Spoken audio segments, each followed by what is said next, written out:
Hello and welcome to the fourth video in the Introduction to Unity series. Now that we've had a look at the basics of the Unity interface and how to manipulate objects in our 3D scene and navigate our 3D scene, I'm going to show you what a game object is, what it consists of, and how we can start making stuff. So in this case, let's just start by creating a plane. Always good to start with a ground plane so we've got something to put everything onto. So to do that, right click in our hierarchy, come down to 3D object and click plane. Now I'm going to make sure that our object is at world 0. So remembering from our last video, we're going to go over to our position here and set that to 0, 0, 0. This means our object is right in the middle of the world here. Okay, now let's create ourselves a cube. So over in the hierarchy, let's right click, 3D object, let's go down to cube. Now you can see here our cube was made it's intersecting our plane here. So using our transformation tools, so it's on movement at the moment, I'm going to drag that up so it's not intersecting the plane. And I'm going to grab this light and I'm going to rotate it a little bit. So click on up in the top left hand corner here, using our transformation tools, click on rotate and click on our sun and click rotate. I'm just going to rotate that a little bit and make this plane less white so it's a bit more contrast here in our scene. Okay, so we've got a cube now. Let's have a look at what this cube consists of. Now remember, if we click on an object, it displays in the inspector here in the top right hand side. Now in the inspector, you'll notice we've got our transform, which we're familiar with now. So that's got our position, you can see that's updating there as I'm moving it, position, rotation, and scale. It's going to undo those. Then we've got what is called a mesh filter. So you'll see here we've got a mesh with a slot here which says cube, and if I click on the little circle next to that, it'll bring up a bunch of different meshes. So this will allow me to select different meshes. So the mesh filter is a component which defines the shape or the form, which is our mesh. Then we have a box collider. Now a box collider is a physics component. Sorry, each of these are actually what are called components. So the box collider is a physics component, and this tells the physics system that in the physics system this object is a box shape and that it can be collided with by other objects. Now we'll see what that means in a second when we set up some of the physics to act upon one another. Then we've got another component here which is called the mesh renderer. Now you'll see it's got a little tick here. If I untick that, the box will actually stop rendering. What I mean by rendering is it will stop drawing to the screen. If I click that back on, it will draw to the screen. Now the mesh renderer here has things like, I'll just drag this down a little bit, has options like receive shadows, cast shadows. So if I turn cast shadows off, it'll stop casting shadows onto that plane there. Turn it back on. And it has a material slot here. So this lets us change the material.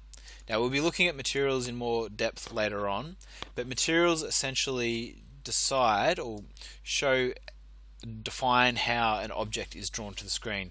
Is it shiny? Is it black? Is it white? Does it have a texture on it? That kind of stuff. We'll be looking at that in a specific tutorial. For now though, what I'm going to get you to do is let's pop this cube here and let's press the play button. Okay, so when you press the play button, it brings you to the game view, and at the moment nothing is happening, and that's to be expected because we haven't given any behaviors or anything or set any of the objects up to have components that have behaviors in the scene. So what we're going to do first of all is click on this cube And you'll notice at the bottom of the inspector here we have the add component. So let's click on that. What we're going to do is make this cube a physical object that has gravity act upon it.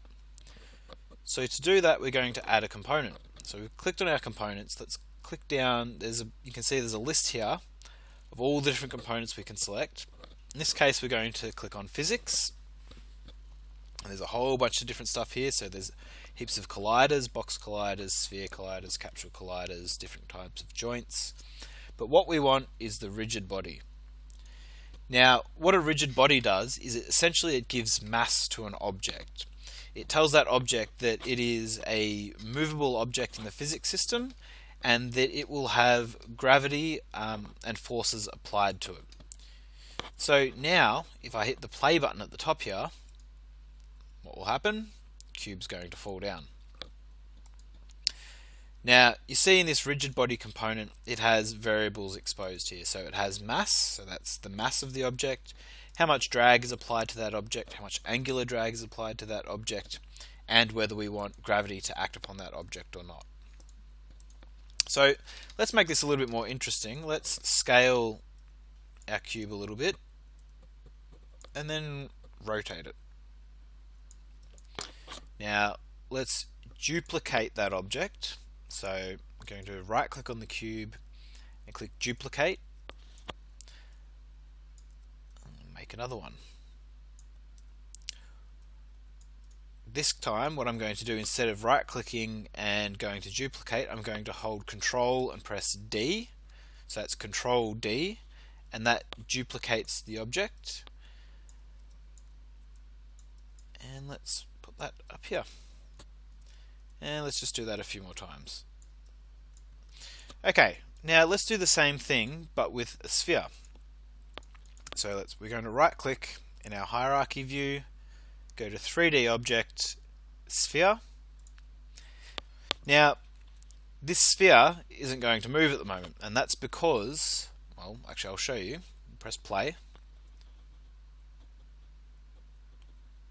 All those cubes are going to fall down and act as if they're physical objects, but that sphere hasn't. And that's because if we click on the sphere, we'll notice it's got a transform component. So it can be positioned in 3D space, rotated and scaled. It has a mesh filter, so it has a form, it has a 3D form. It has a sphere collider, so it can be collided with. And it has a mesh renderer. But it's missing a rigid body. So what we need to do is add that component. So we're going to click on Add Component, go down to Physics, click Rigid Body. Okay, now let's position this in our scene, duplicate it, move that around.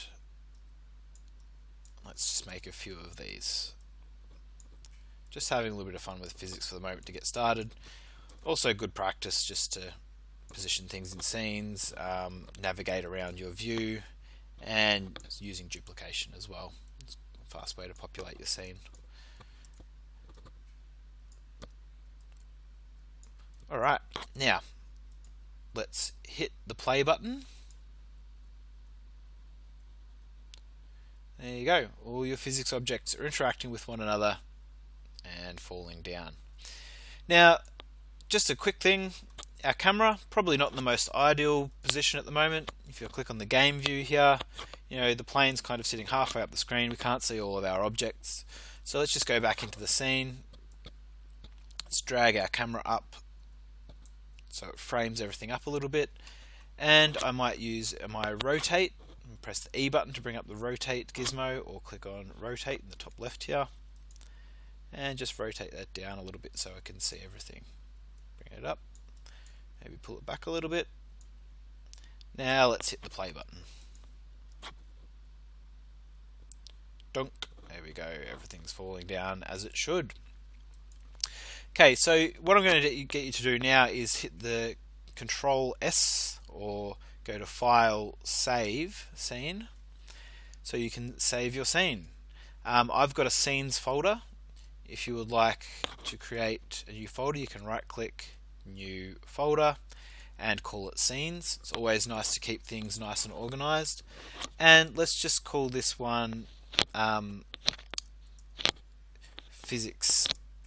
Oh, I've already got a physics test. Let's call it physics test 2. There you go. You've created your first Unity scene.